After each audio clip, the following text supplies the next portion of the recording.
Good afternoon, ladies and gentlemen. My name is Van McCall. I'm owner and manager of VM LLC, an agricultural speaking, advocacy, and education program. Welcome to the Willie B. Withers Sunbelt Expo Luncheon. Today marks the 45th Sunbelt Agricultural Exhibition, North America's premier farm show. Please stand if you were here 45 years ago at the first Sunbelt. Right. Thank you. We are delighted that you have chosen to participate in this showcase of agriculture and look forward to 3 remarkable days here in Moultrie. This luncheon is named in honor of the late Mayor of Moultrie, Mr. Willie B. Withers. Mayor Withers was a driving force behind Sunbelt Expo from its inception.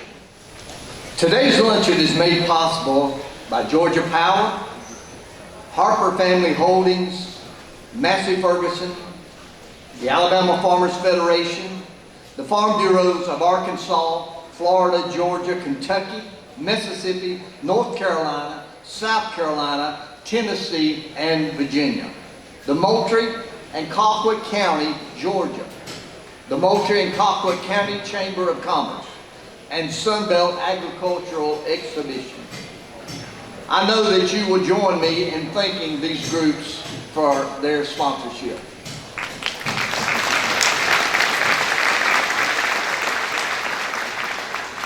Please hold your applause until I have introduced each side of the head table.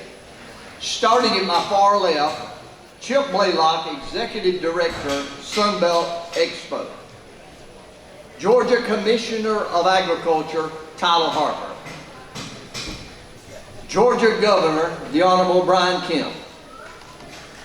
I'm Van McCall. And starting on my immediate right, Joe Brownlee, Georgia Power Company South Region Director. Director of the Sweet Grown Alabama Program, Ellie Watson. And Alabama Commissioner of Agriculture, Rick Pate. Could we give them a hand of applause?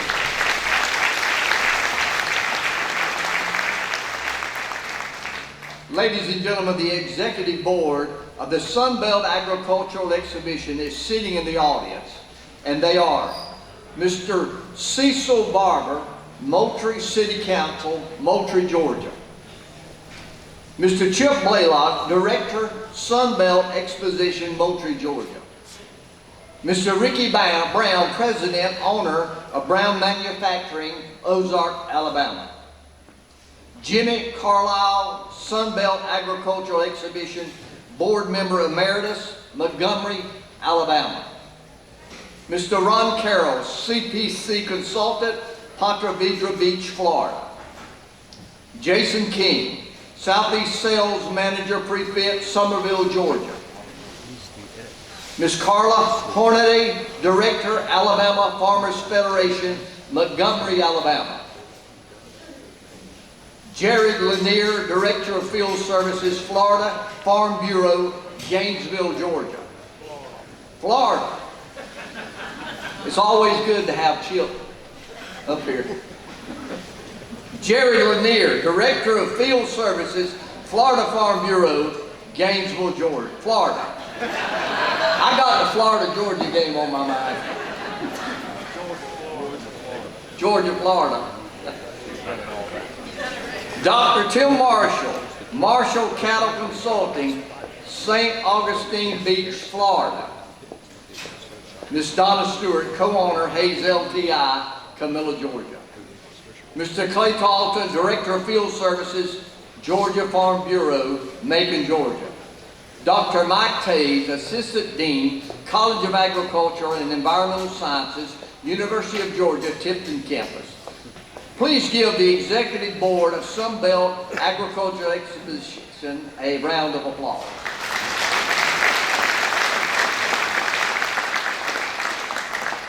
We would like to express our sincere gratitude to the Mall family for providing this facility today for our luncheon.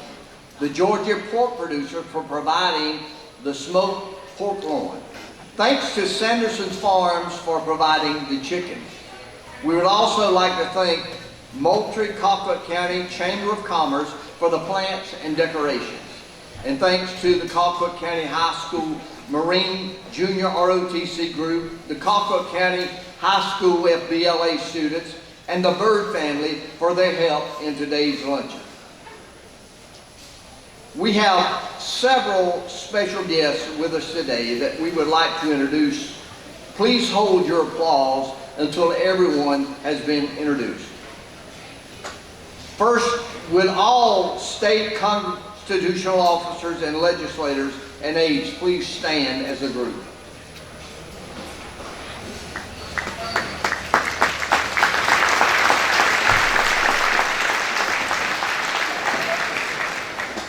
Would all federal legislators and aides please stand as a group.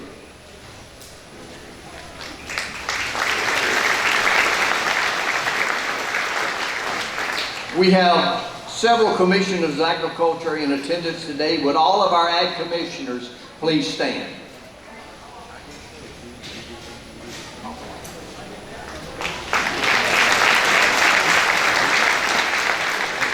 Would all state FFA and 4-H officers and members from Georgia and other states please stand as a group?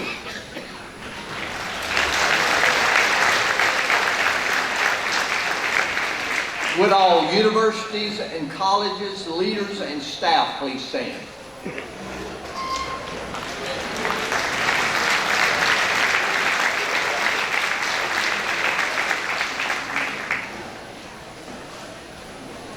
Would all state vocational agriculture and FFA staff please stand, and all 4-H and extension staff please stand.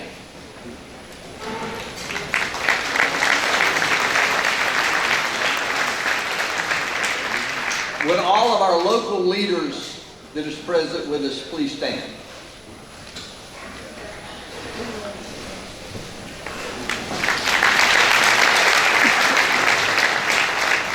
Let's give them all another hand of appreciation for being with us today.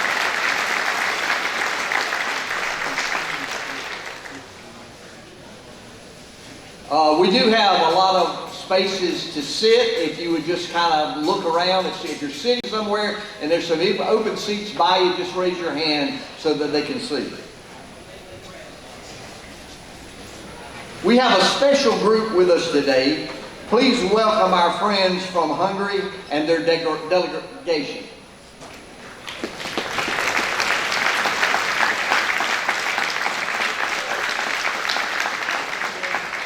Are there any other international visitors with us today? Please stand.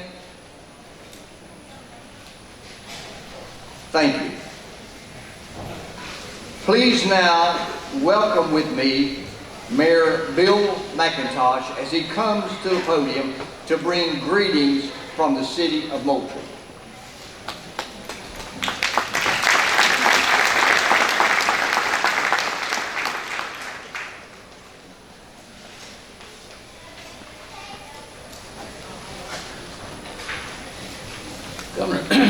Governor Kemp, it's my honor to welcome you and all the other distinguished head table. We're so glad to have you in this audience today and participating in the Sunbelt, the 45th. And a warm welcome to all the members from Alabama who represented your state as the spotlight state for this year. Thank you for being here. And to all of you, our special guests, welcome to Moultrie and Colquitt County. And thank you for being part of this 45th annual Sunbelt Expo. Through the years, it has been the goal of Sunbelt Expo to provide the finest farm show in America. You can not only see the state-of-the-art necessities and equipment, but you can also watch them perform in our on-site field. This site, the site of this event, this Spence Field where we are today, has brought people together from all over the world for many years. Beginning in 1941, it served as an Army Air Force pilot training facility. It trained over 6,000 pilots for service in World War II. And later, as a training facility during the Korean conflict. Spencefield has a proud history. And I wanted to add this as a historical note. Last month, in our community out here at Spencefield, the Daughters of the American Revolution and a local citizen, Bill McLean, put together an amazing memorial service honoring, and this figure shocked me when I first heard it, the 62 young Spencefield cadets and instructors who between 1942 and 1945 lost their lives in training mishaps in preparation for defending this country in World War II. That was an amazing figure, amazing sacrifice. And another amazing thing is that relatives of all of those who perished were located and invited to come to the ceremony, and we had a huge crowd from all over the United States and Canada. So we're glad you're here, and on behalf of the City of Moultrie, its officials, its citizens, it is indeed an honor to welcome all of you as our special guests. We're extremely to have you in our community. You know, agriculture is a big and welcome business here. Enjoy the 45th Sunbelt Expo. It's our hope that you will have a great experience. We're glad you're here. Thank you.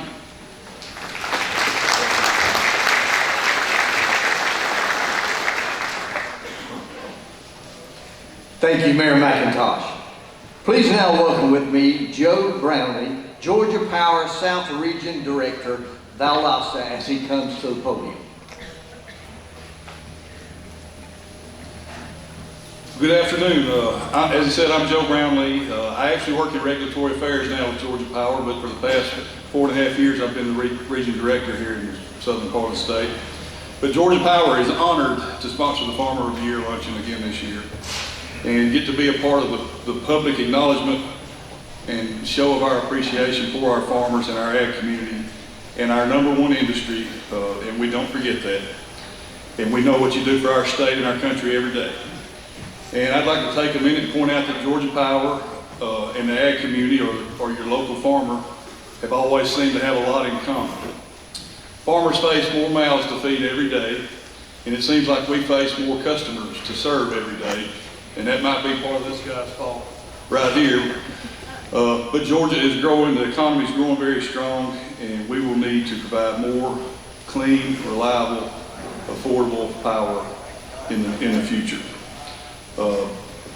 One way we're doing that is by building nuclear power. Plant Vogtle Unit 3 came online in July. Unit 4 will come online in early 24. And I want to take a minute to I think I saw Commission Chair Shaw and Commissioner Eccles out here in the crowd. I want to thank you for holding our feet to the fire and making sure we get it done. Not only get it done, but get it done right. And we appreciate your support and what y'all do for the state of Georgia every day. That when it's done, it'll provide power for 1 million homes and businesses, all 4 units. So much like farmers, we have chosen to do the hard things, the things that aren't fun, that people don't want to do, but they're things that this country needs. We need to raise crops, we need to raise a few more farmers, and we need clean power. So that's what we're doing. And I'd like to talk a little bit about the ways we're similar. And farmers face interest rate hikes every day, inflation every day, higher fuel prices, lots of higher fuel prices lately. And Georgia Power faces those same things. And one really common area we share is resiliency. Farmers face resiliency challenges that are often the result of bad weather, just like y'all know what weather does to Georgia Power. On August 30th, Hurricane Idalia come up from the Gulf and really hit this area hard, particularly hit the Valdosta area hard. I had family in Atlanta that I was talking to. They didn't even realize we'd had a storm. But I'm gonna tell you, there were people in this room, the governor, Commissioner Harper, they knew we'd had a storm. Insurance Commissioner John King knew we had a storm. And our PSC commissioners knew. They reached out the moment it hit to make sure we were on track, had what we needed. And the day after the storm hit, Commissioner Harper was on the dock with our crews watching load material, wire, transformers, and he was talking with our CEO about the impact this would have on the South Georgia farmer, this storm. Like I say, 16 hours after the storm hit, he was there seeing to things getting back on. So we've done what we could do to get our farmers back on. We took a major hit from a hurricane. 72 hours later, 95% of our customers were restored. And at one time, all the customers,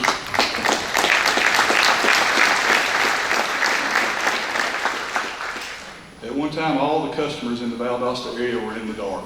And like I say, 72 hours later, pretty much everybody could take service had it. And I want to take just a minute and thank all the line crews, the folks that work, not just the line crews, but the folks that evaluated, fed, ran numerous copies, you name it, what goes on in a storm, not only from Georgia Power, but from Colquitt EMC and all the other EMCs in the area. And today here with us, Drew Stover, the business manager for IBEW Local 84, what represents many of our linemen, he was here. So if you would take a minute and give them a warm thank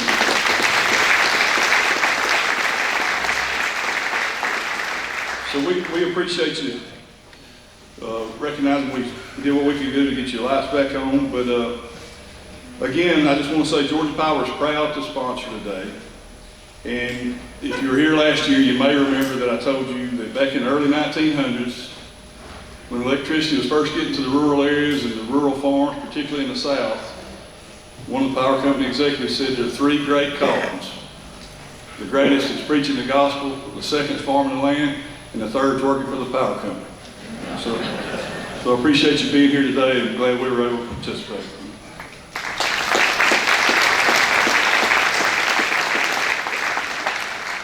Thank you, Joe. It is now my pleasure to introduce our sponsors and their guests for the luncheon today. Georgia Power, Joe Browning. Harper Family Holdings, D.W. and Alicia Harper. Our Commissioner of Agriculture, Tyler Harper. Ashton Harper and Cole Harper. Massey Ferguson, Darren Parker. Alabama Farmers Federation, Jimmy Parnell. Arkansas Farm Bureau, Ashley Wallace. Florida Farm Bureau, Jared Lanier. Georgia Farm Bureau, Daniel Johnson. Kentucky Farm Bureau, Drew Grill. Mississippi Farm Bureau, Ted Kennedy IV. North Carolina Farm Bureau, Deshaun Cromartie. South Carolina Farm Bureau, Chalmers Michael. Tennessee Farm Bureau, Chris Fleming. And Virginia Farm Bureau, Tony Banks. I know you will join me in thanking these groups for our sponsorship today of our lunch.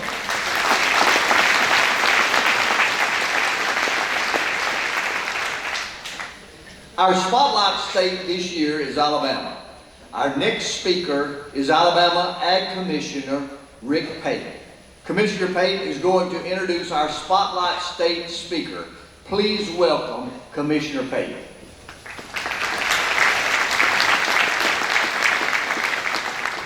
Thank you. I know my staff's nervous. I actually brought notes, and I never do that. But a few key things that need to get said today. But I do want to recognize them because, you know, I'm really just arm candy for this group. They did all the work. So with everybody in Alabama that worked on this, stand up, please. Stand up, please.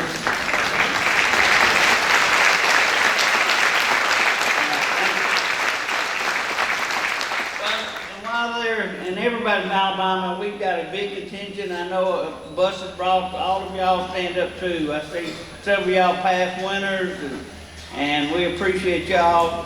But we do have a big crowd here from Alabama. But I'm here to really introduce Ellie, but the note says I have 5 to 10 minutes, okay? About 10 minutes, do like this or something, okay? But anyway, we've really been working on this a year, have been having meetings and stuff, and so Sweet Grown Alabama is a relatively new branding. When I went in office, Georgia Grown had probably been around 15 years, and most every state, Kentucky Proud, every state, I think Mississippi might have been Genuine or something, but we had tried it as a state before, and it kind of didn't go very far, and I started asking Mr. Parnell and the Alpha team why it hadn't gone. And evidently, we've had ag commissioners that use it to promote themselves, and so the commitment I had to make when we created Sweet Grown Alabama, there'd never be a cardboard cutout of me in a grocery store. And I've honored that commitment. And so it's never been about me. It's certainly never been about just the Department of Agriculture. It's been a real collaboration of all our stakeholders in Alabama. But we realized we had a problem in Alabama. People couldn't identify what was an Alabama product. And so, our school system was buying tomatoes from Mexico and watermelons from California and strawberries from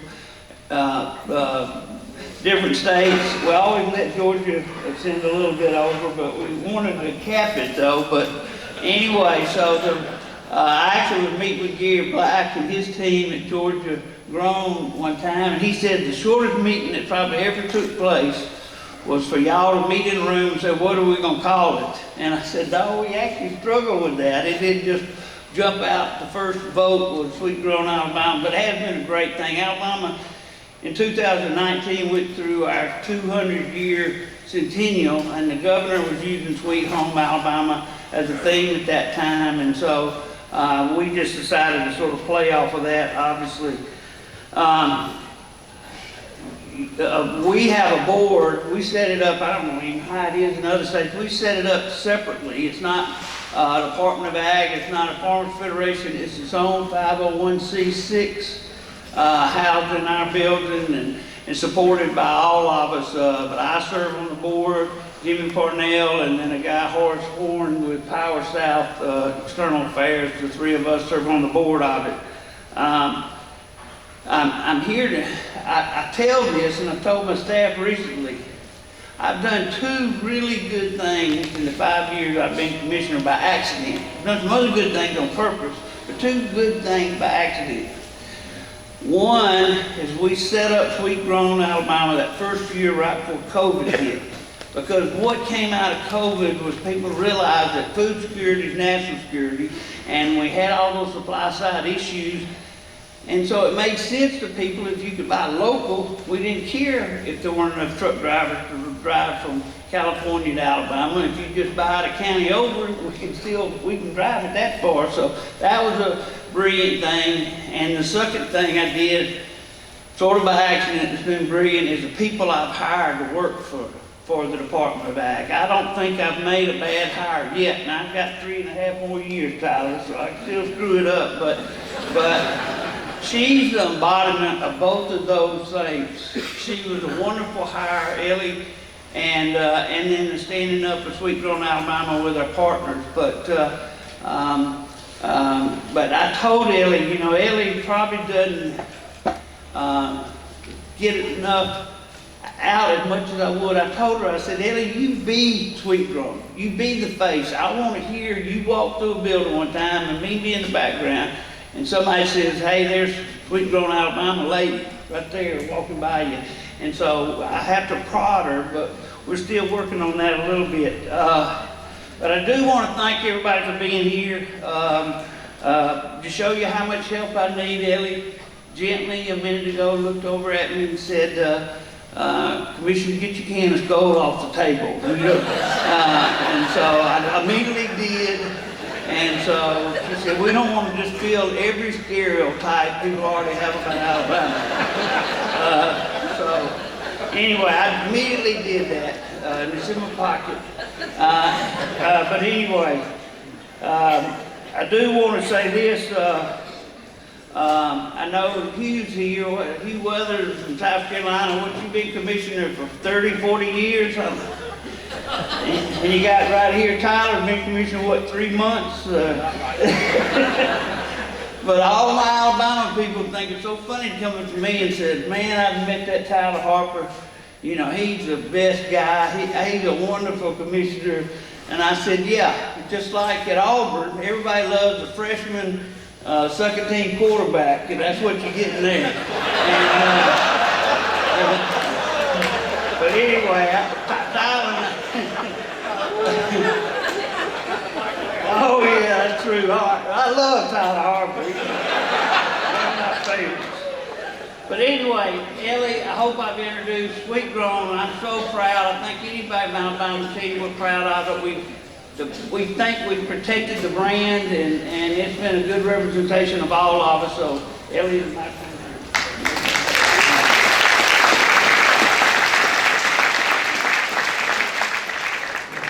Thank you, Commissioner Payton. Y'all see we try, at least. So we do truly appreciate your leadership in the state of Alabama and with Sweet Grown Alabama. So thank you to our other Alabama agricultural partners who are here as well that have made this Spotlight State a reality, in addition to over 40 sponsors who have supported the Alabama Spotlight State booth this year.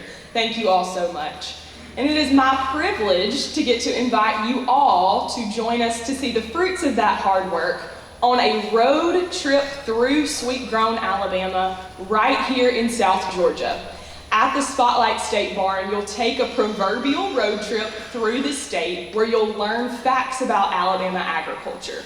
You're going to learn things such as 50% of the United States peanuts that are grown within a 100-mile radius of Dothan, Alabama.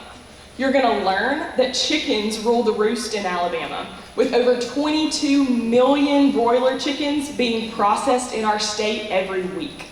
You're going to learn that trees are Alabama's renewable resource, with over 23 million acres of timberland scattering this state. You'll learn about our unique catfish industry, where 1/3 of U.S. farm-raised catfish are grown in West Alabama. You'll also even learn about our state's official vegetable, the sweet potato. In 2019, a group of homeschool students came together and decided that the legislature needed to recognize this veggie that brings in over $9 million to our state's economy, and they made that happen. There's lots of other things that you'll get a glimpse of in that Spotlight State Barn. This is just a picture of the small agricultural assets that we have in our state. So I encourage you to come visit us. You'll also learn about agritourism, cattle, cotton, soybeans, and our state's green industry. We'll give you a taste of Sweet Grown Alabama with honey, pecans, and even some strawberry and peach ice cream. And then we'll load you up and you'll leave with lots of other goodies as well. I am definitely biased because it's my job, but I believe that when you visit our Spotlight State Barn, you're gonna leave with a picture of just how important locally grown products are, whether you're in Alabama or another state. I have the privilege, truly, to tell consumers about why these things are so important. So whether it's the food on your table, or the sod that goes into your front yard, or the cotton sheets that you're sleeping on, buying local and supporting those local farmers is a win-win, quality and supporting your neighbors. Part of the story that I get to tell to consumers, and I know I'm preaching to the choir a little bit here, but I do think it's a good reminder for all of us. When you support local, 60 cents of every single dollar that you spend is going right back into your local community. So the farmer that you're supporting is hiring 2 or 3 individuals, and those people are building homes in your community, and they're sending their children to the local dance studio. They're buying cars, and they're shopping at the local hardware store. That has a huge ripple effect on especially our small rural communities. And that's one of the main reasons that I get to encourage consumers to keep their dollars local. Another thing that I get to share with consumers is about sustainability. We all know that that word can mean a lot of different things to a lot of different people. But it is my honor to share with consumers how you, America's farmers, care about your land and your livestock and growing a product that you're proud to feed your families. And finally, these consumers are craving connections with their farmer. They are downright scared of some of the things that they read about our industry on Facebook mom groups. And the best place for them to get their information is straight from the source. You can tell your personal farm story and explain to consumers why you're choosing to grow a genetically modified crop on your farm. Maybe, like in my family's case, GMO technologies saved your farm when the boll weevil was plaguing the cotton industry in the Southeast. Tell that story. Maybe you get to tell consumers why you choose to treat your livestock with antibiotics, just like I would do for my daughter when she gets sick. Consumers want to hear from you, and you have a unique opportunity to be that education source. I commend you all for being leaders in our industry and connecting with that generation of folks that is 5 or more generations removed from the family farm. One of our Sweet Grown Alabama members that does a phenomenal job of educating consumers is Haynes Farms. We are proud of Mr. Darrell for being recognized today as the Alabama Farmer of the Year, and we wish him the best of luck. Mr. Darrell and Ms. Lydia, thank you for being such a wonderful representation of Sweet Grown Alabama farmers. Even if you are not selling directly on the farm, or if you're not at a farmer's market weekly, your state agricultural branding program is a wonderful resource for you to share your farm story. Commissioner Pate mentioned that we began in 2019, so Sweet Grown Alabama is kind of the new kid on the block, so to speak. But each of the 10 states represented here have been incredibly welcoming to Sweet Grown Alabama. They have opened their doors and shared stories of successes and failures with me. So I encourage you to plug into your state branding program and really support what the work they are doing. We're all in this together, truly, to promote Southeastern agriculture. I wouldn't say any of us consider the other competitors. We're here to help each other and to make sure that the Southeast in America are strong in their agricultural products. And the next time that your travels bring you to Alabama, I encourage you, if you're going to the white sand beaches of Baldwin County, or maybe the Space and Rocket Center in Huntsville, or potentially going to visit one of the SEC football kingdoms in Auburn or Tuscaloosa, please make sure that you visit sweetgrownalabama.org and see how you can support local farmers in our state while you're visiting. And then we look forward to hosting you this week at the Spotlight State for a road trip through Sweet Grown Alabama. Thank y'all.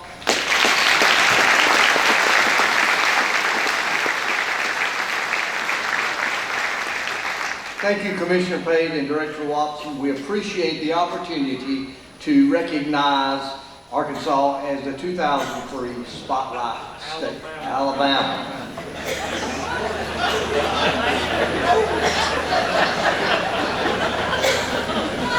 There's always one that you miss. Our next speaker is our Georgia Commissioner of Agriculture, Tyler Harper. Commissioner Harper will introduce our next speaker. Tyler.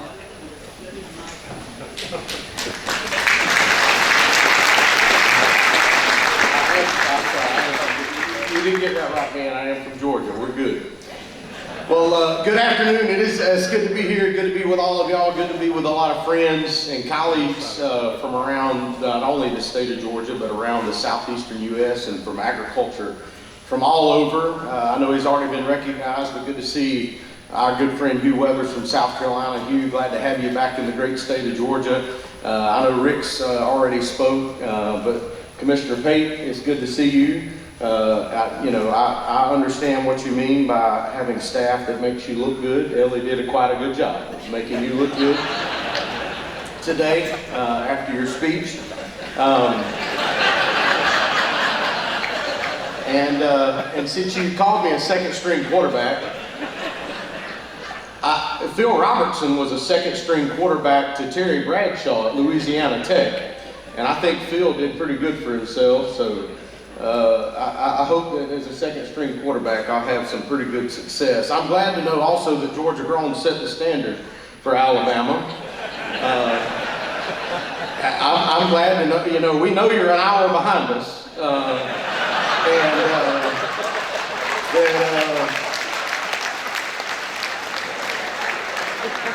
I told him I got the mic last. He opened it up.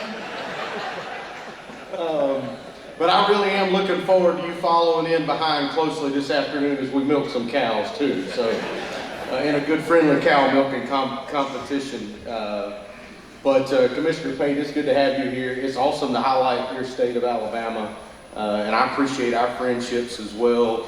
And it is great to be back in Moultrie for the 45th version of the Sunbelt Expo. Chip, as always, you and your team have done a remarkable job putting this together to highlight what's best about agriculture. The next generation, also in both in people and in equipment and precision agriculture, and the way that we can advance our industry together. And it's an honor to be here. And this is an awesome opportunity through this luncheon. My team at the department, we're excited to be here. We're here ready to go to work to help ensure that you have a phenomenal time while you're here in Moultrie, while you're here in our state where agriculture is king, our #1 industry, the backbone of our economy and what we do well. We're proud of agriculture and we're proud of our team because we know the role that agriculture plays in our nation's security and our ability as a nation to protect itself. And I know Joe mentioned that a little bit, and the work we do as a team, even in times of disaster,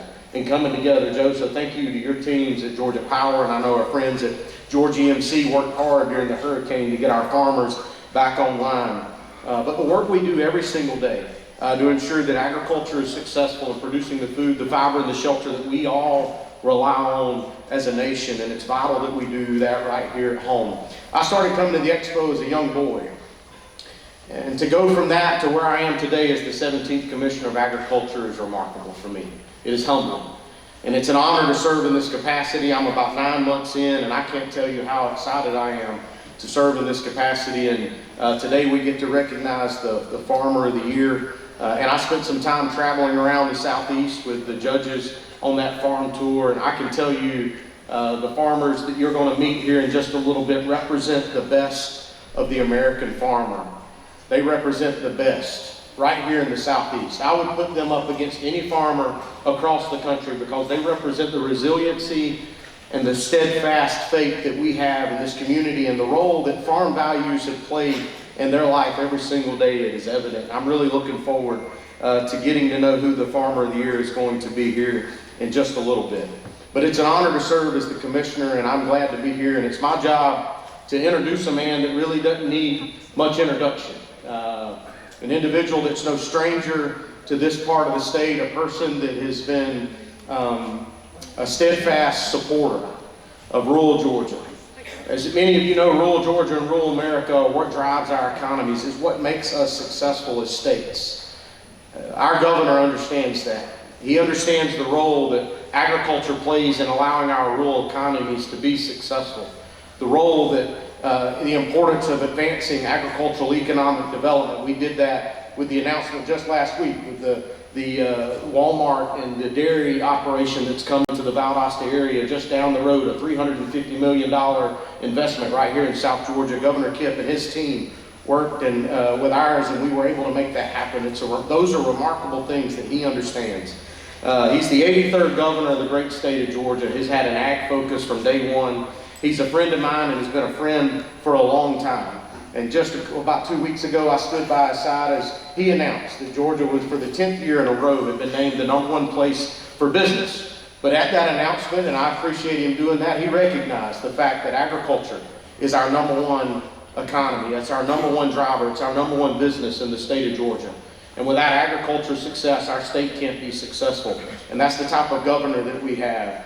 A friend, a true devoted servant to our state, a devoted servant to this industry. Y'all please help me welcome the 83rd governor of the great state of Georgia, Governor Brian Kemp. Thank you, Tyler. Thank you all very much.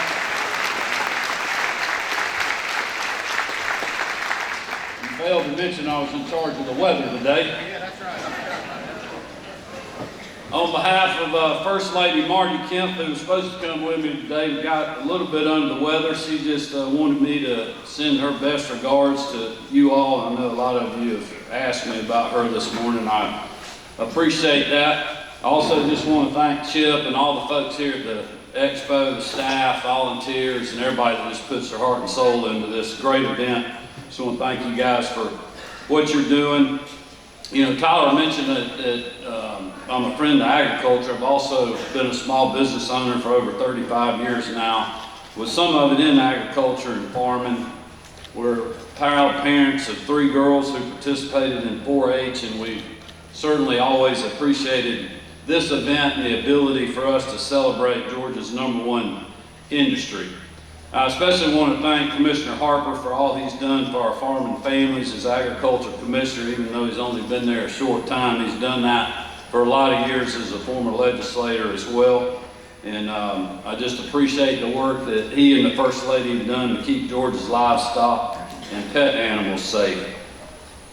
I also want to thank Mayor McIntosh, members of the Moultrie City Council, the Colquitt County Commissioners, certainly Joe and Georgia Power, and the many great Georgia Power folks we have all across this area, but across the state, and certainly our hardworking farming community folks who are here today. I want to just acknowledge and welcome Commissioner Withers back, and also just wanted to congratulate Rick Pate for a great introduction in his remarks. You know, it reminded me, for years, the University of Georgia has been trying to beat Alabama to win the national championship. And when we finally got to do that, what was interesting to me, commissioners, we had literally the whole country and half the state of Alabama pulling for us. And I've always appreciated that fact. And with the large contingent of Alabama people here, I'm figuring half of y'all are UGA fans when we're not playing Auburn.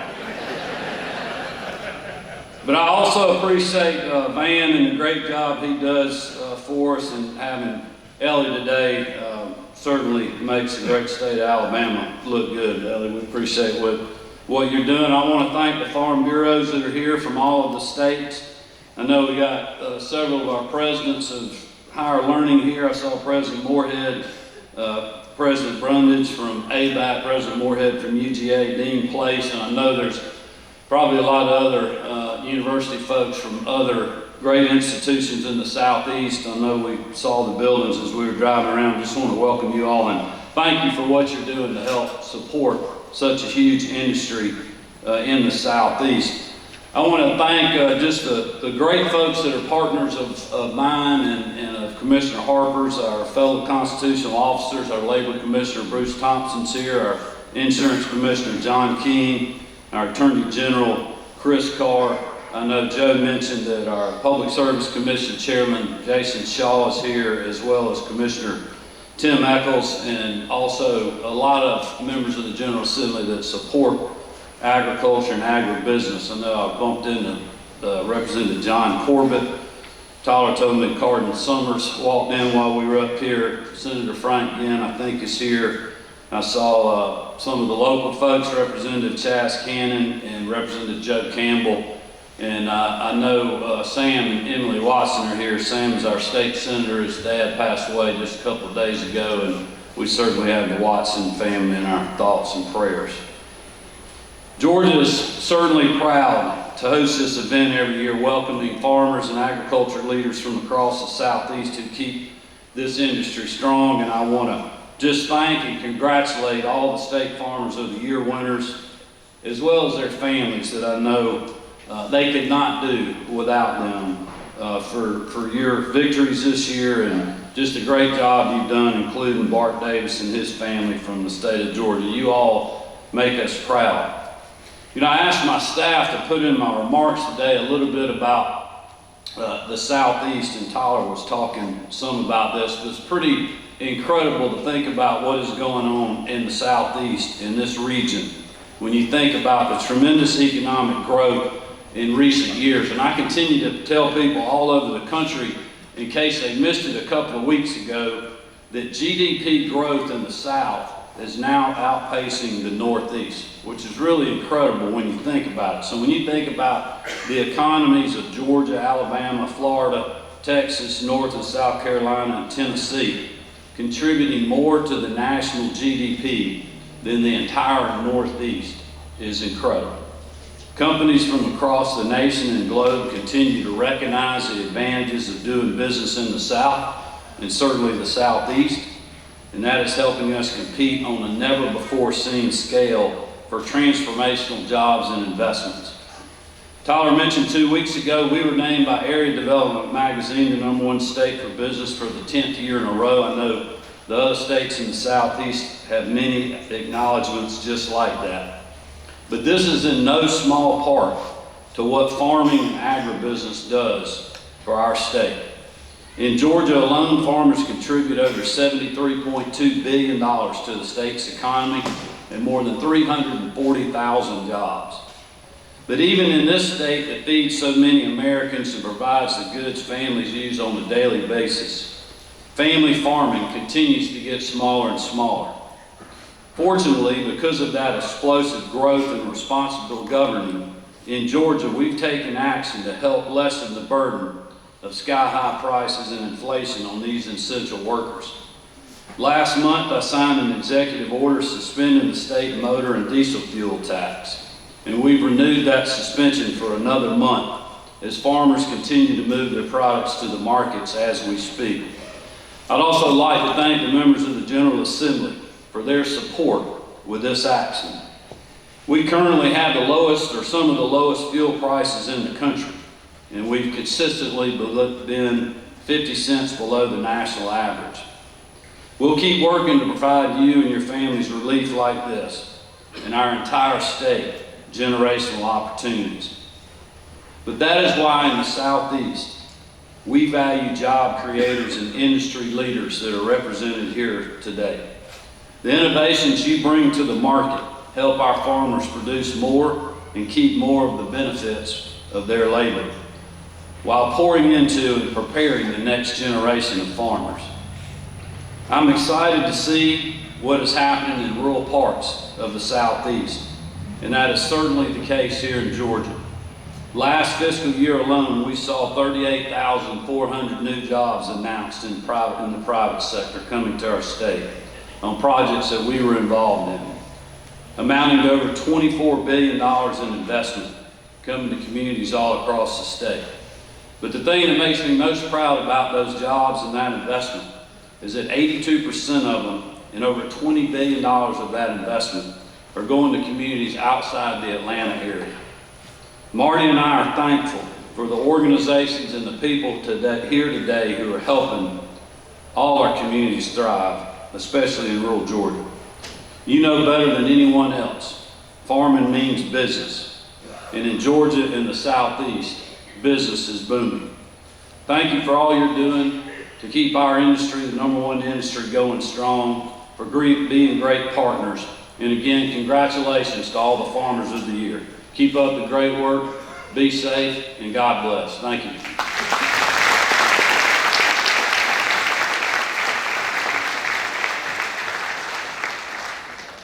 Thank you, Commissioner Harper and Governor Kemp, for your support of Sunbelt Expo. Sunbelt Executive Director Chip Blaylock and his team, the premier staff of the North America's premier farm show. Chip, come give us an official welcome to the 45th Sunbelt Agricultural Exposition. Good afternoon. Welcome to the 45th Annual Willie B. Withers Sunbelt Ag Expo Luncheon. It's so great to see everyone. We truly appreciate our loyal, long-time, and new exhibitors, our farmers and attendees for turning out this week. The good Lord has blessed us with beautiful weather. Governor Kemp will give you credit for that. A special thank you to our luncheon sponsors today that are noted in your program and on the banners behind me. To the Mall family for being such great neighbors here at Spencefield and allowing us to use this hangar for our luncheon today and our Young Farmer event tomorrow night. Thanks also to the Georgia Pork Producers and Sanderson Farms. Thanks to our Expo sponsors, grant supporters that make Expo the premier event that it is. Thanks to all of the Departments of Agriculture, Farm Bureaus, land-grant universities, young farmer groups, commodity organizations, youth organizations throughout the Southeast for your support at the grassroots level. Thanks to the media for helping us tell the Expo story. Thanks to Southeast Farm Press and Farm Progress for the usual outstanding job on our 2023 show program that is at your place setting. I think it's at your place setting. If it's not, we got them at the super bins throughout the grounds. Thanks to our community partners for their Expo effort, the City of Moultrie, Colquitt County Commission, Colquitt County Board of Education, tying it all together with Moultrie-Colquitt County Chamber of Commerce and Development Authority. The Expo has a far-reaching economic impact in Moultrie and Colquitt County and across South Georgia. For these 3 days, we're the largest city in South Georgia. Thanks to the home team and all of our neighboring counties and municipalities for helping us roll out the red carpet for the world that comes to Expo each year, and we're proud of the 20 million plus economic impact that this show brings.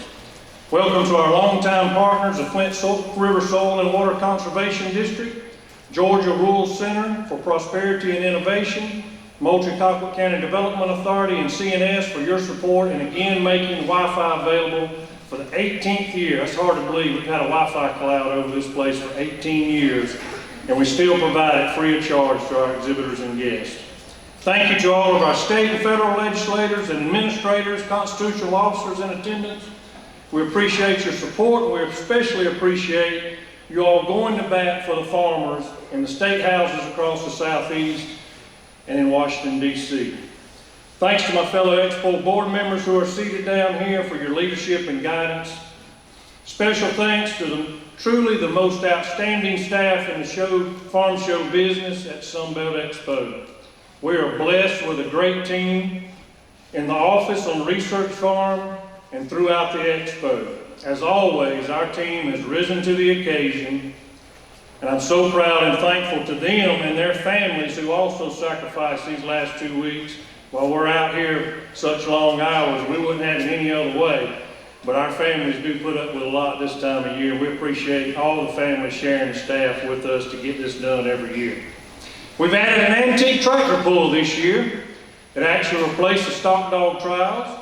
And we look forward to possibly stepping it up next year to a full pull in 2024. And this is your opportunity to get in on the ground floor as a title sponsor. You can see any of us for details. Always Southern, Governor Kemp. We're also proud to shine the Sunbelt spotlight for the 5th time on the great state of Alabama, Sweet Grown Alabama, in their first-class exhibit promoting the abundance and excellence of Alabama agriculture, and thanks to all that made it happen. And next year, we look forward to shining the Sunbelt spotlight on Fresh from Florida in 2024. Let's give these folks another round of applause for a job well done.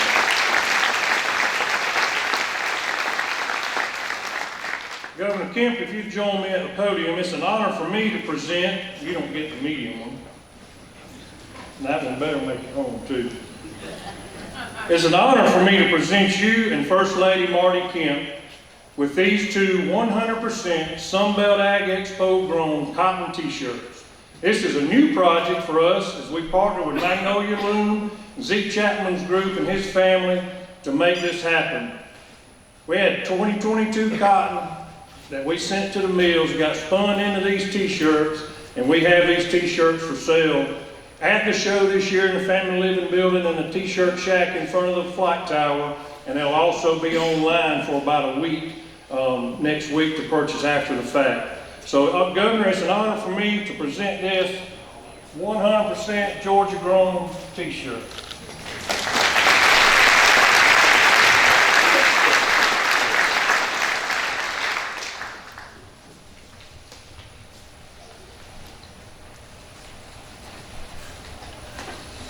For the 33rd year, the Sunbelt Ag Expo Southeastern Farm of the Year program has celebrated excellence in agriculture, and over that time, we have awarded $1.3 million in prize money, has been invested into the awards program, and easily another $7.6 million, totaling the 33-year total to almost $9 million.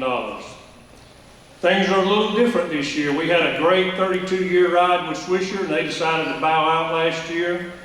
But special thanks to our sponsors for 2023, including Massey Ferguson, Harper Family Holdings, the Alabama Farmers Federation, the Farm Bureaus in Arkansas, Florida, Georgia, Kentucky, Mississippi, North Carolina, South Carolina, Tennessee, and Virginia.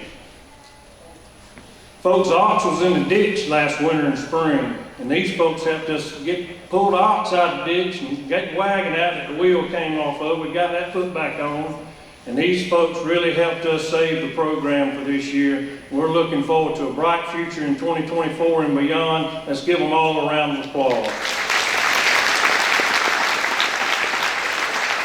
Thanks to our cooperating sponsors, Massey Ferguson with the tractor, Hayes with the backyard smoker, and Reinke with the commemorative Salute the American Farmer rifle.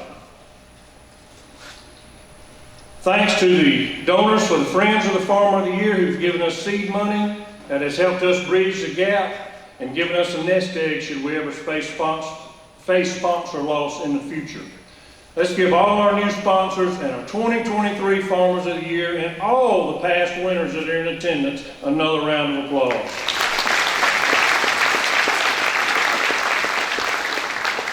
And for the part you've all been waiting on, I'm going to turn it back over to Van, and we're going to introduce you all to 10 outstanding salt of the earth Southeastern farmers.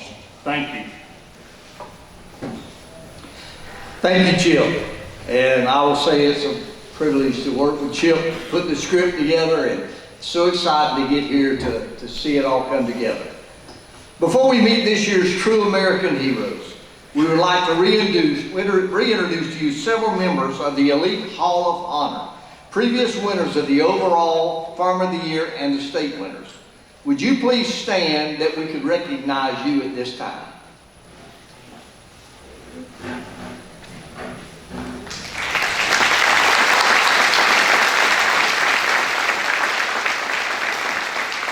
You can find more information on them at the Sunbelt Expo headquarters building. Now I'm going to ask each of the 2023 state winners to come to my left of stage, your right, and line up alphabetically by state. Chip, please come down front of the head table, and Chip will present the Bronze Eagle to each state winner along with the $2,500 check.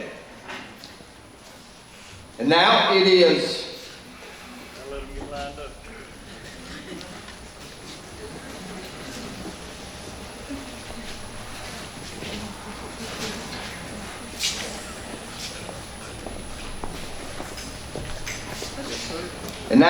my distinct pleasure to introduce to you the 2023 state winners and finalists of the Sunbelt Expo Farmer of the Year. Alabama, Darrell Haynes, nominated by Tyler Monday, Alabama Farmer Federation.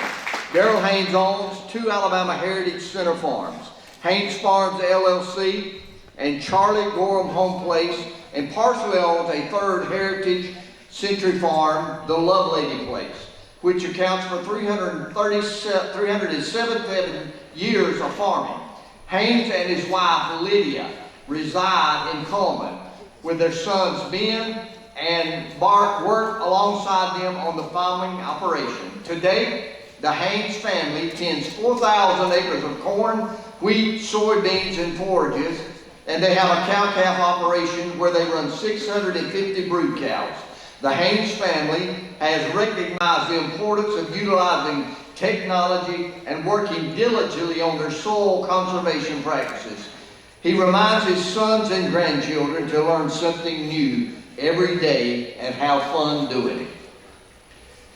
Arkansas Steve Cobb, nominated by Justin Ladd, Farm Credit of Mid-America. Steve Cobb grew up on the family farm in Lake City, Arkansas, and continued the legacy that both his family and his wife, Terry's family, had in agriculture. Cobb Farms is a multifaceted enterprise with row crops, produce, show pigs, and a trucking business. Steve and Terry's family, including their children, Aaron and Cassandra Cobb, Eric and Leslie Lyerly, Janet and Ashley Cobb, and their grandchildren are all involved in the farm, including a partner in the operation, Darren and Leanne Owens, who is like family. With 4,500 acres to manage, they grow cotton, peanuts, and greenhouse tomatoes.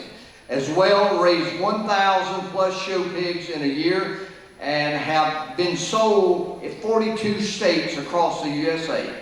Steve acknowledges the work each of these people do in his farming operation to keep the farm going even in the tough times. From Florida, Wade Purvis. Nominated by Sam Farr's Florida Farm Bureau. Wade Purvis owns and operates Purvis Farms in Immokalee, Florida, which comprises 2,350 acres.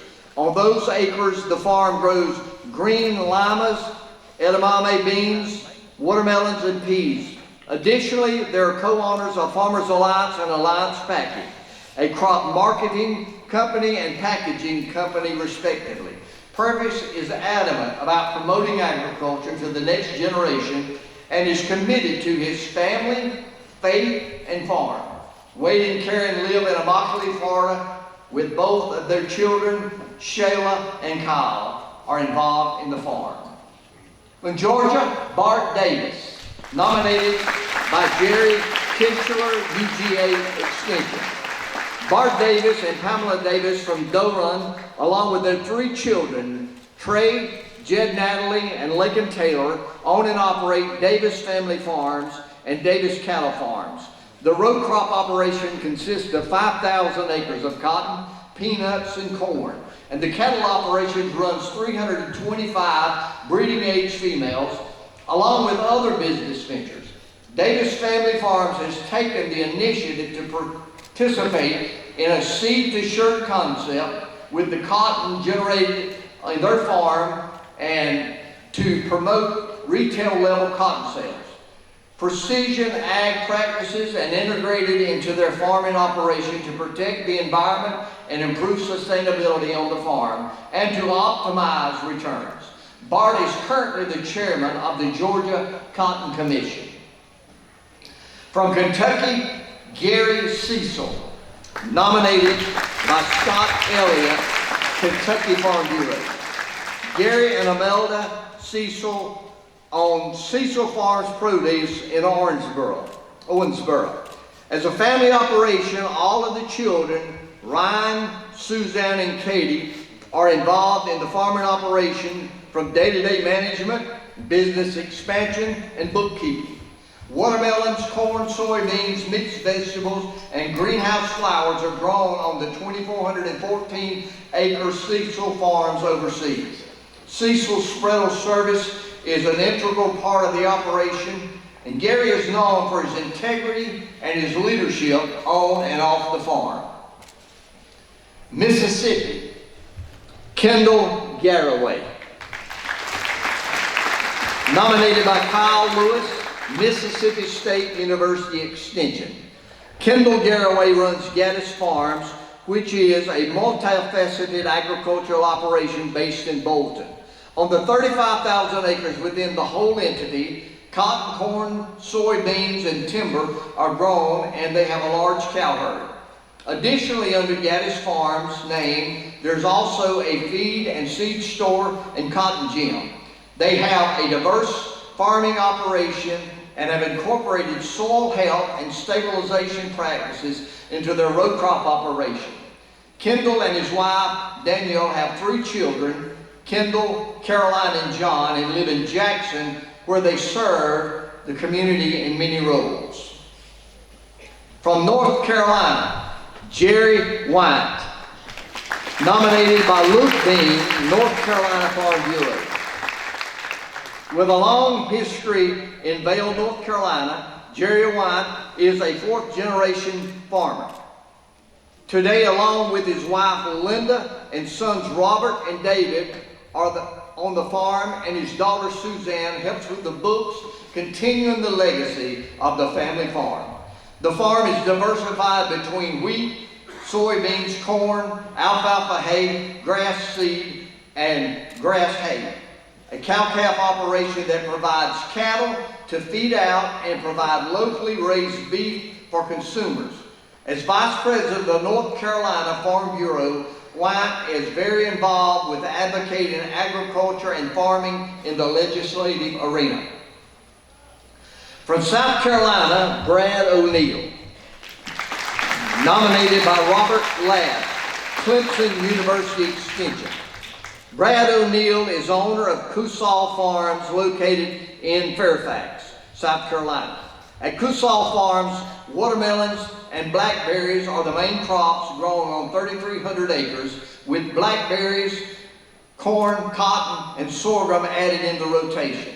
Kusal Farms takes an innovative approach to waste management with a goal of near zero waste with an upcycling and recycling program at the farm.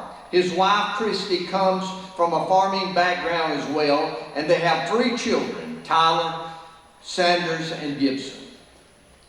From Tennessee, Kyle Owen.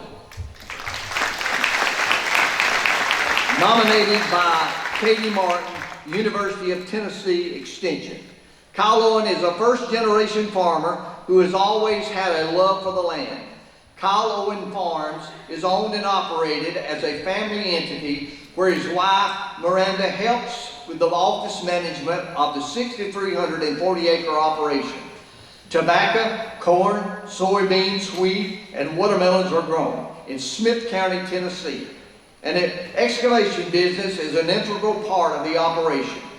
Owen exudes hard work and determination to grow their farm and diversify the operation. Kyle and Miranda live in Carthage with their daughters, Finley Mai and Neely Ray. From Virginia, Heath Cottrell. Nominated by Roy Flanagan and Nathan Sedgey. Heath Cottrell of Chesapeake County is a fourth-generation farmer who grew up working alongside his father on his uncle's farm. Today, Cottrell Farms tends 4,985 acres where they grow corn, soybeans, wheat, and sweet corn. Cottrell is accompanied by his girlfriend, Amber Shipp. Cottrell credits his love for farming from his involvement in 4-H as a kid. To diversify the farming operation, he has a custom hire business to help other farmers in the area with hauling, planting, and harvesting. Cottrell has earned more accolades and opportunities over the years and even made an appearance on the television show Corn Warriors to showcase the agriculture industry's innovation and technology. He has also served on many boards from the local to the national level. Ladies and gentlemen, the 10 finalists for the 2023 Sunbelt Expo Southeastern Farmer of the Year.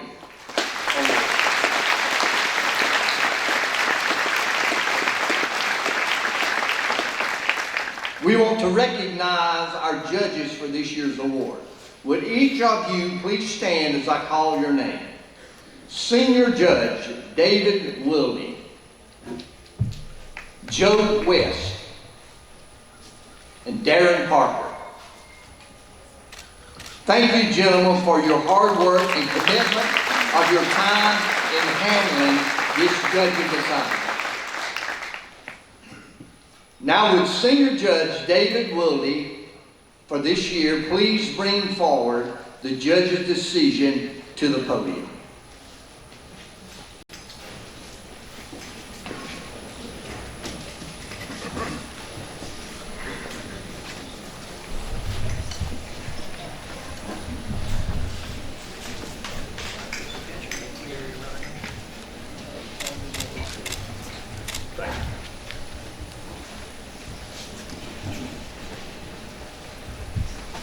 It is now time that we meet the spouses of the state winners.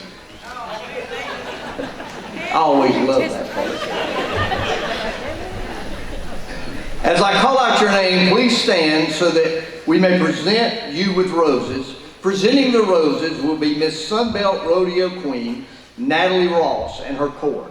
Maddie Mullis, Kinsley Whitmer, Isabella Cantu, Katie Newfield, Genzie DeWitt, Case Crosby, Jenna Claire Harrison.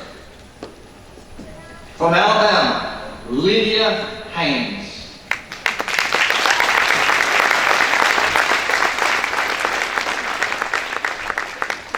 From Arkansas, Terry Cobb.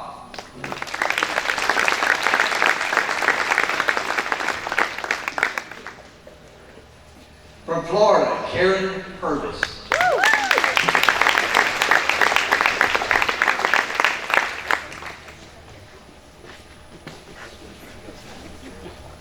From Georgia, Paula Davis.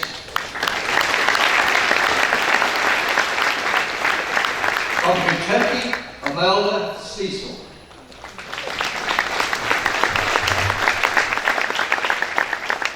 Mississippi, Daniel Garraway. North Carolina, Linda Wine.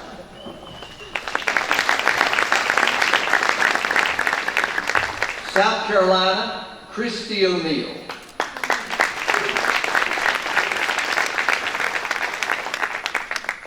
Tennessee, Miranda Owen.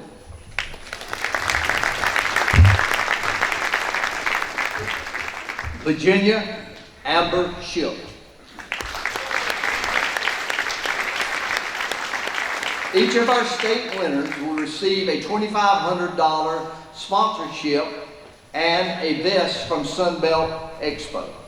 At the Southeastern Farmer of the Year, the winner will receive a $15,000 award from the sponsors. The winner will also receive the use of a tractor from Massey Ferguson, North America, a hay smoker from Hayes LTI, and a jacket from Sunbelt Expo. Ranky Irrigation is presenting a Henry Golden Boy American Farmer Tribute Rifle to the overall winner. Thank you to our Cooperating Farmer of the Year sponsors, Hayes LTI, Matt Hayes, Laura Senior, and Dustin Shivers. Ranky Irrigation, Jake Lowell.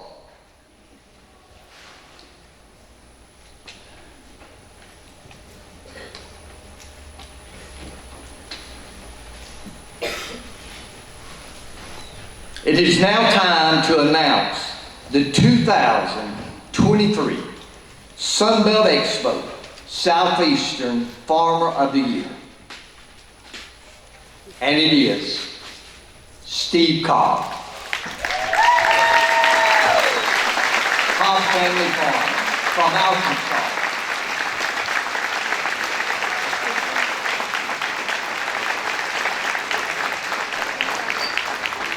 Terry, would you please come to the stage and join your husband?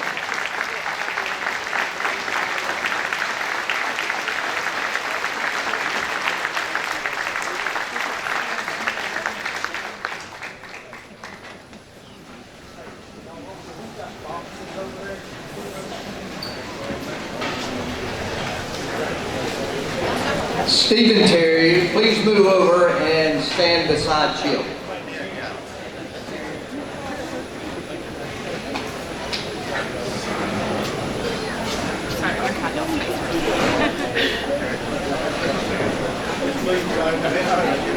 We about to set us up a ring.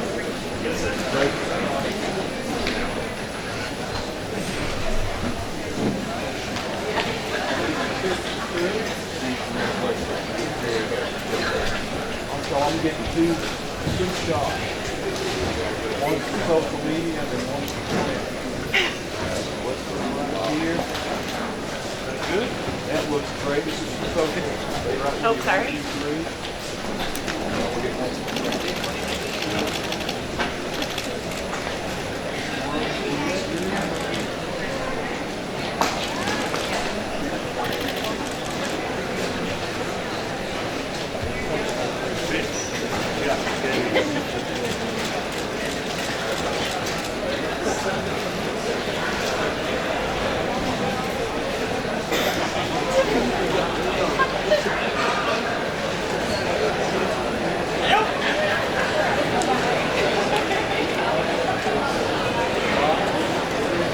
Steve, would you join me at the podium? Ladies and gentlemen, please welcome the 2023 Sunbelt Expo Southeastern Farmer of the Year, Steve Cobb, as he comes to share his thoughts on this award. Steve?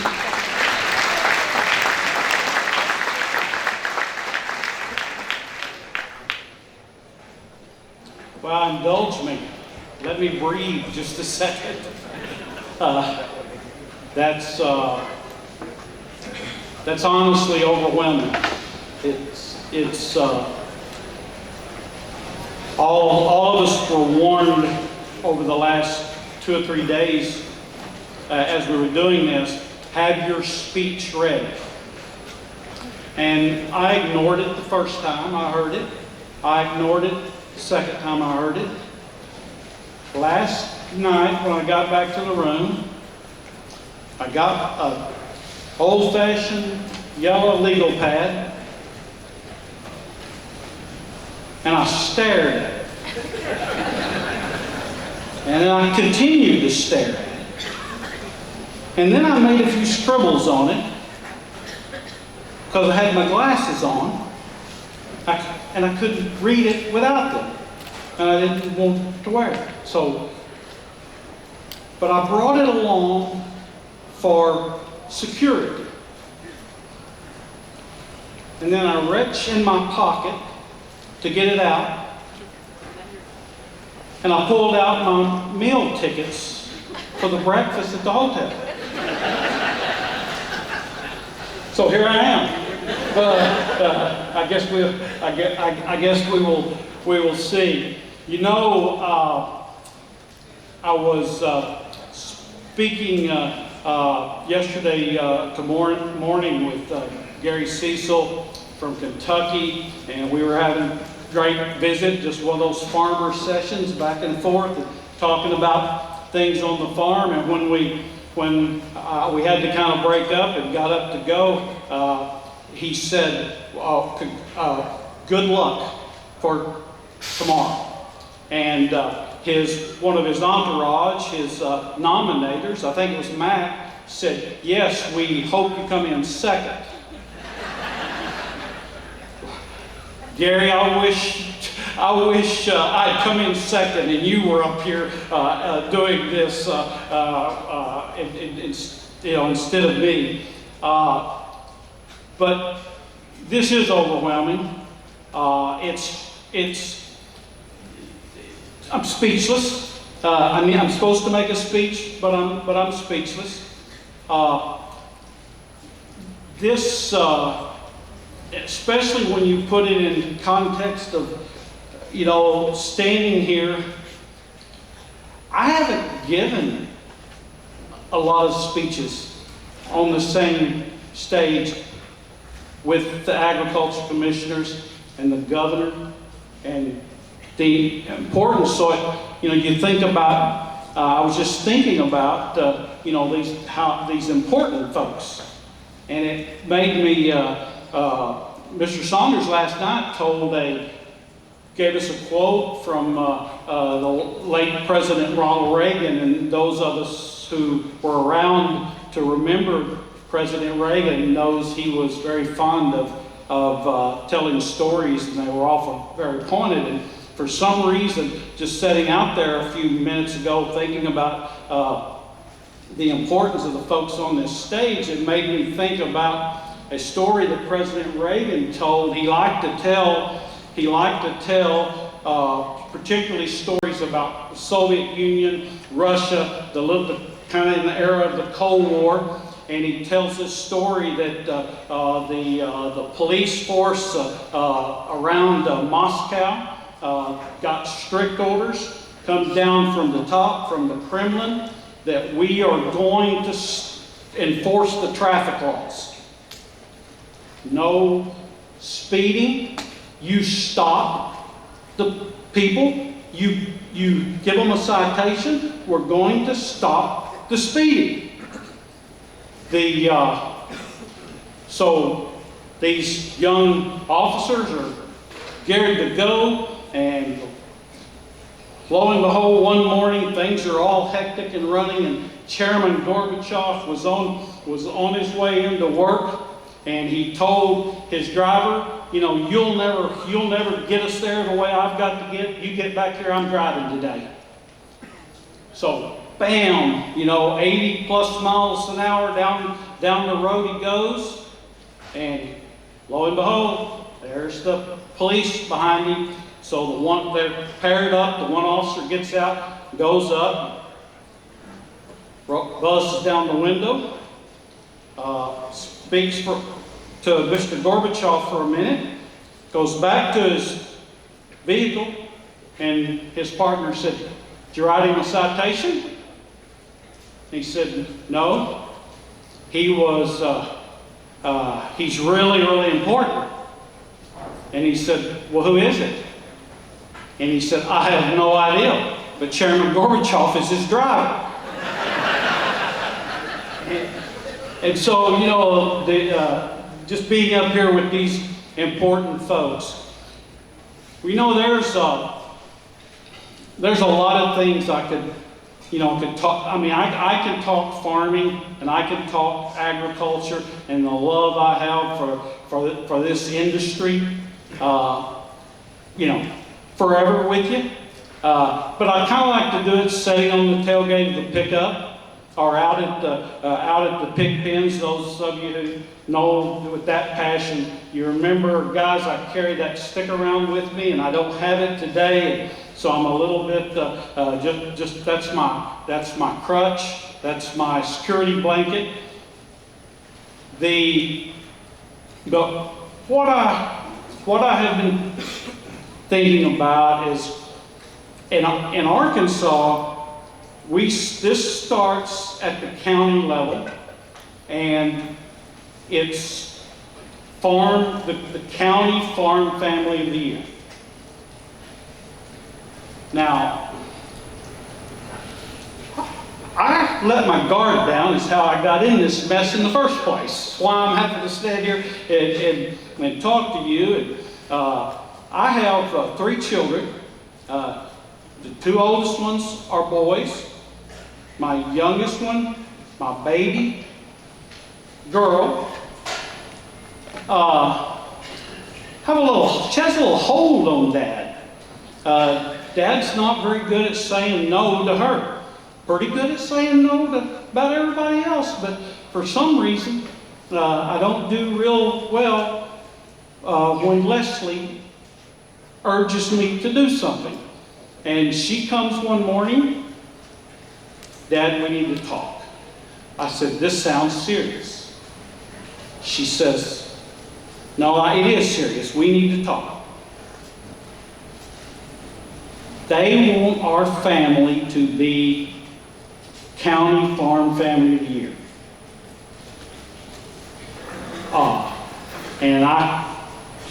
She says, hang on.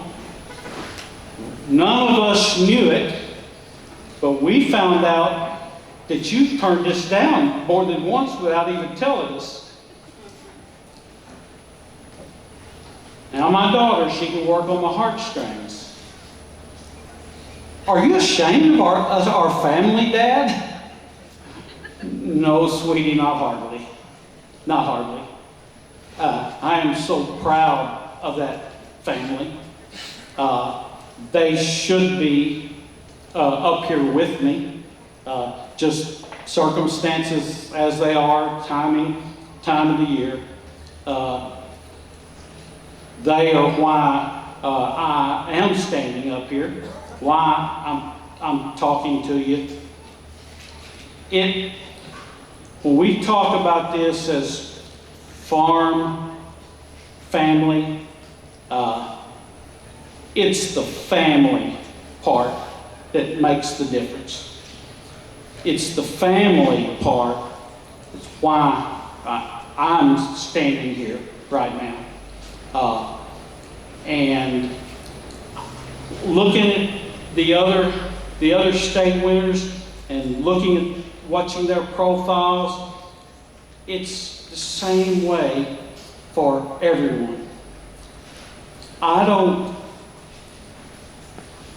Those other 9 guys are every bit or more deserving of this honor than I am. Tremendous operations.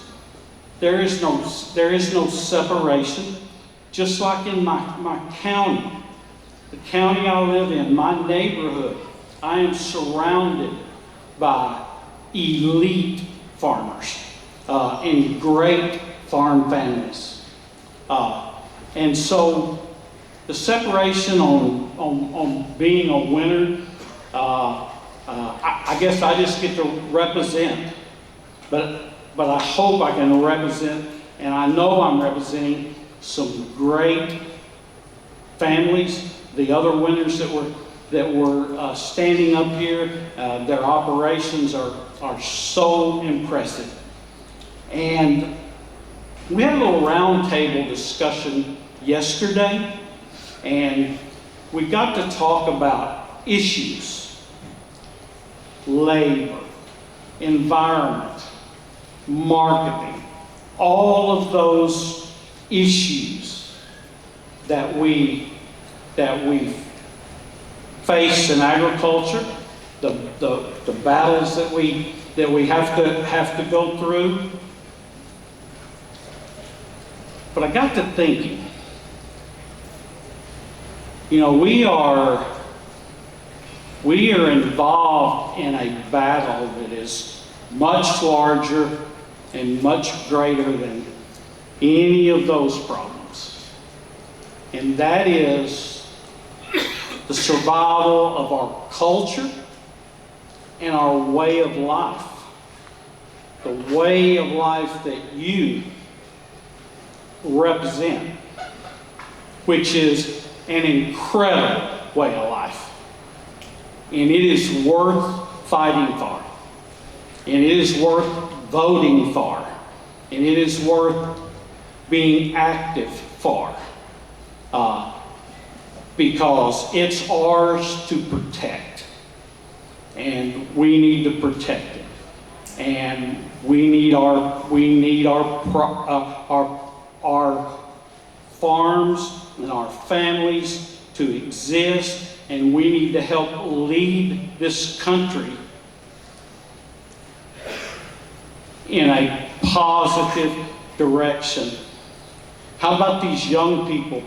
How about these young people, these young ladies that were welcome us here, the young musicians over here, the young folks that brought in the colors today.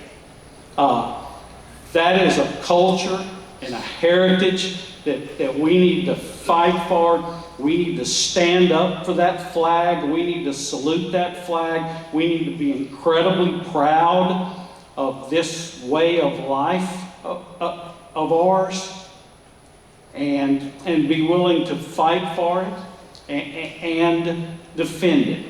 Because agriculture and the youth leadership parts of agriculture, 4-H, FFA, there are no youth organizations like them.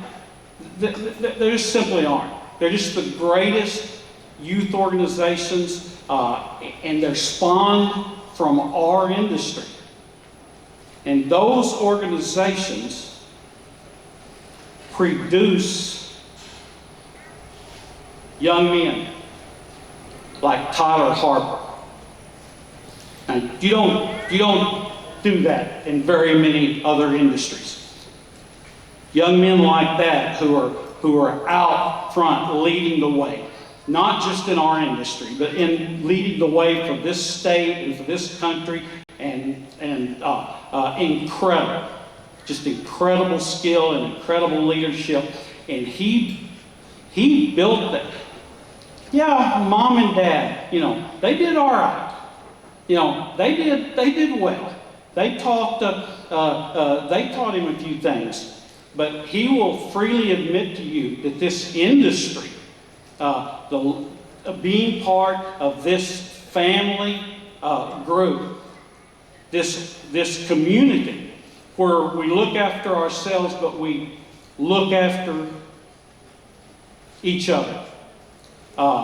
There's no place like farm communities.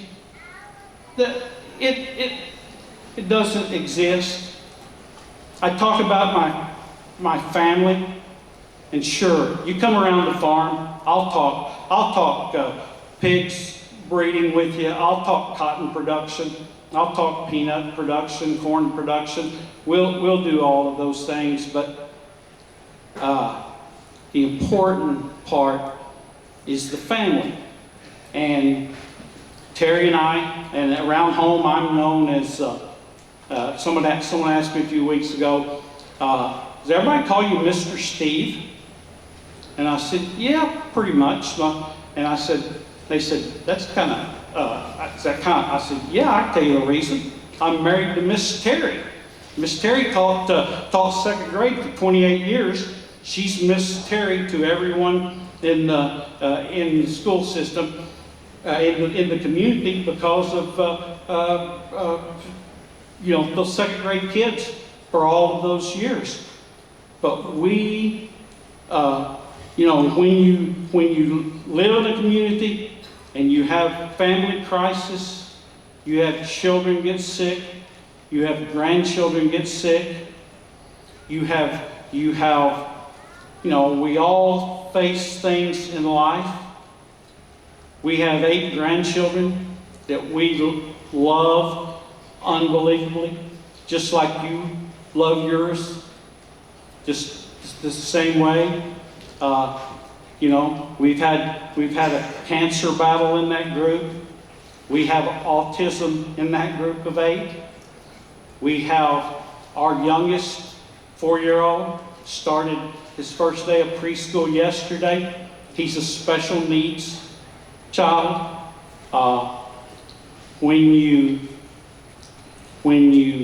And it's unbelievable living in a small farming community how everyone rallies around and puts their arm around you and gets you through that. And I know every one of you have the same thing. And what a wonderful, wonderful industry and community to be part of. I want to thank you to the CHIP, the sponsors, the people who put this on, the judges, the list, the nominators, the list can go on and on. This is an unbelievable honor. I feel very undeserving, but very proud at the same time. And thank you very much.